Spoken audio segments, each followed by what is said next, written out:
اینا دوستان عزیز همه بچه ها قطع فرو آمدن یک هی زنده باشی. اینا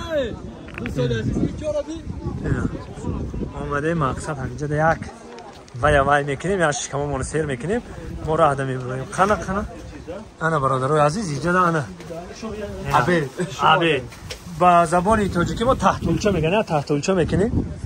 اینا یک تحتولچه میکنیم. دکتر انا برادرمون انا اینجا اهمیه انشالله که نقش شده شده است ها اکا. نامش چی میمونه؟ نامش آشخانه ارچزار. اینا معرمت میتونه که هفته دیگه همینجا بیاین. اینا معرمت آشخانه ارچزار. اینا برادران اینا آشخانه ارچزار. اینا از اکسپرس زنده باشه. هزار رحمت داره خدمتتون. ما میندار شما میندار اکای علی جان هزار رحمت. مردمی ورزاب زنده باشه. با پیش زنده باشه. این خیلی همه برادرها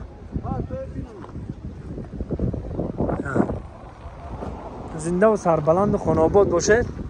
اینا بلوگر. اینا دوستان عزیز خبریم خوب عرض تشکیلی ما چی باشه. این با تا خورده میریم امروز. این اینجا آشخانه ارچزار. این آشخانه ارچزار انشالله که این روز پکک شده میشه. تمام رفتیم. خب اینا بسم الله الرحمن الرحیم. این اینا زون میگن. این اینا شاشیک میگن.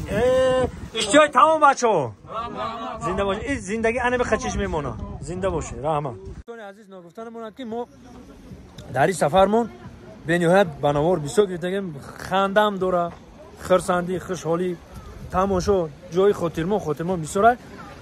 با ما همراه باشید. ما بنوبت پرتوفتن میگیریم. همه شب بنوبت پرتوفتن میگیریم. به نهایت زیاد بر زیاد همین 8 مینوت، 5 مینوت، 10 مینوت، 15 مینوت، 20 مینوت کدا پرتوفتن میگیریم. اینا بلاگری آینده ایمو وحدت سیتی زنده باشه. اینا بلاگری اینا